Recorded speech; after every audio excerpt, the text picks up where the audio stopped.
We are back again live. This is our fourth video of reading this book, How to Live a Happy Life. This book is named as Useful Ways of Leading a Happy Life, and the author name is Shaikh Abdurrahman bin Nasir Al-Sady. We have completed 3 chapters in our previous lives. You can watch on my YouTube channel. Now we are going to read the 4th chapter today. Okay, let's start. Bismillah. Chapter number 4. Among the necessary causes of happiness and cessation of grief and worry is striving to remove the things that bring out grief and acquire those that bring about happiness. This is achieved by forgetting the unpleasant things that have passed, and he has no power to bring them back, and knowing that occupying his mind with them is meaningless. In fact, it is stupidity, bordering on lunacy. Therefore, he has to struggle with his mind not to think of them. He should also struggle with his mind not to worry over the future and not pay attention to illusions of poverty, fear, or other unpleasant things he is imagining will descend on him in the future. He should know that nobody knows what will happen in the future, whether good or evil, all pleasure or pain. This is in the hands of Allah alone. The slave has no control over it.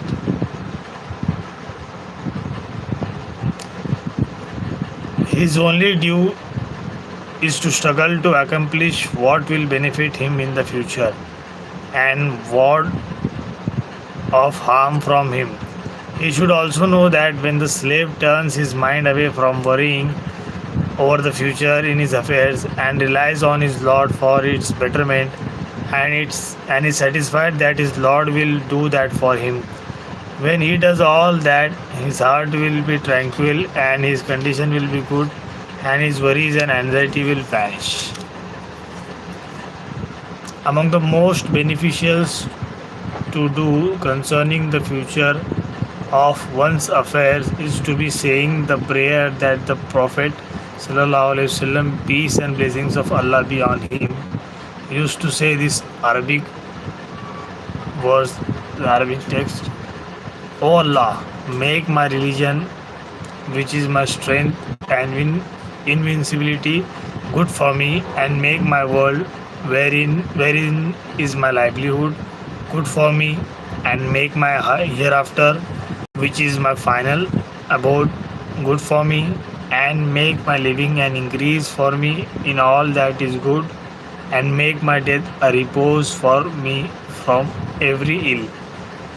And also he's saying, this is reported in Muslim. Okay, this is another Arabic verse or text, which means, O Allah, it is your mercy that I have hope in, so do not leave me to myself even for the blink of an eye, and make good my affairs, all of them. There is no God worthy of being worshipped but you.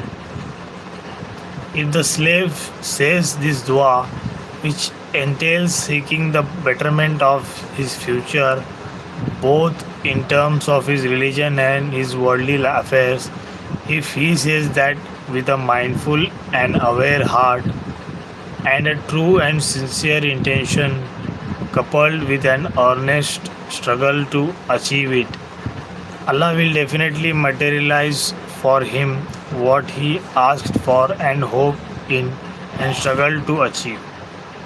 As a result of this, his worry will change to happiness and delight. Abu Dawood reported it, and with a sound chain of transmission.